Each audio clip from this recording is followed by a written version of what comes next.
Hi, I am the Golden Nugget Farmer, and I look for great qualities in video games and make videos about games after playing them for some time. I want to highlight what I think are the best qualities in a game so that the viewer will know if this game is for them or not. I believe in the philosophy if there's something worth it in the game, it is also worth expressing that opinion. I have played Enshrouded for about 100 hours now, so I have completed a significant part of the game, almost all of it. And I can say that there are 7 good reasons to play Enshrouded.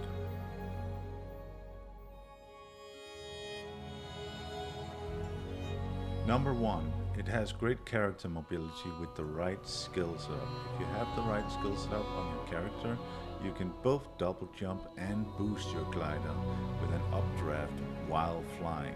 This gives you great mobility of your character, and combined with the towers you scale while you play, it can also mean that you will also be able to always teleport yourself back to these towers and use them to fly almost anywhere.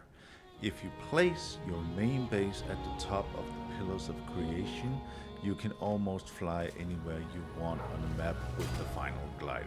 Here's a demonstration of the various ways you can move your character.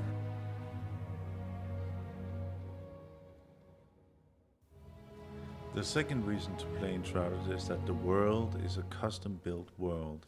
It isn't pre-generated like many other survival games like Valheim or No Man's Sky, which means you get custom locations with different creatures, and there is a certain amount of intent behind the developers when you go into a dungeon, the traps that are set there or the way the creatures attack you from the sides.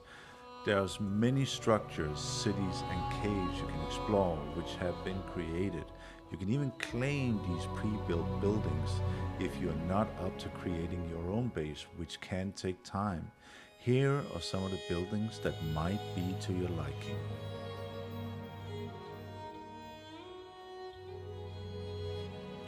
The third reason to play Enshrouded comes in the form of that you can build your character in many ways.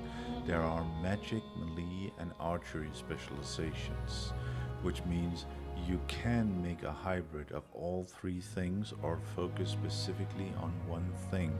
It is easy to pick up, and you don't suffer much from respeccing a lot in the game. I myself found that a 2-handed weapon build with a magic staff built in to the build is very fun and doesn't get too repetitive.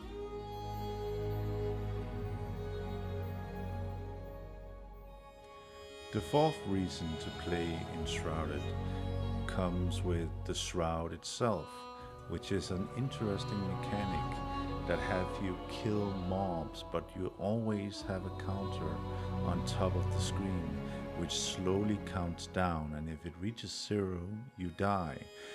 The objective of this is you have to reach the shroud route, or you will have to go back to recharge your shroud meter.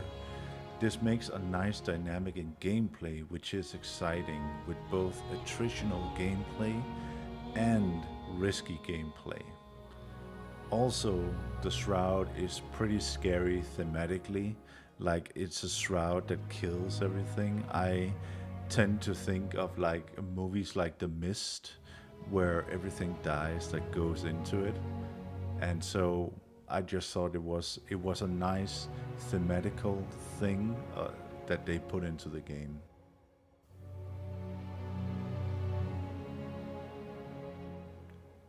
The fifth reason why you should play Enshrouded is that as you progress through the story, you will find companions in the game that you can summon to your main base. These companions will both give the world more life, but they will also help you set up your settlement. You start getting quests from these companions when you save them, and sometimes it's nice to have more intelligent life in a survival game.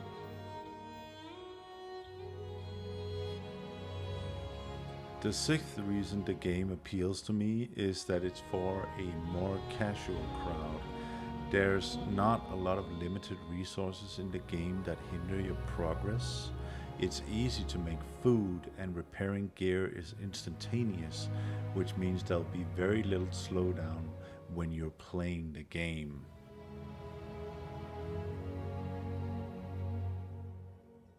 The seventh reason I think Enshrouded is a great game is that it's very fun to play with other people.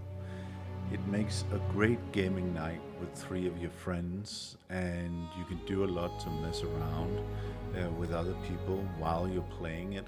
So I definitely think that it's one of those games that is both casual in nature, but also fun enough that you can ask your friends to play it with you and it wouldn't be hard for them to pick it up. In fact, I would say even the smaller children can pick up the game easily enough. Also, if your friends are not in the mood to play, there is a Discord server with 50,000 people on it where you can go and find people all the time to play with.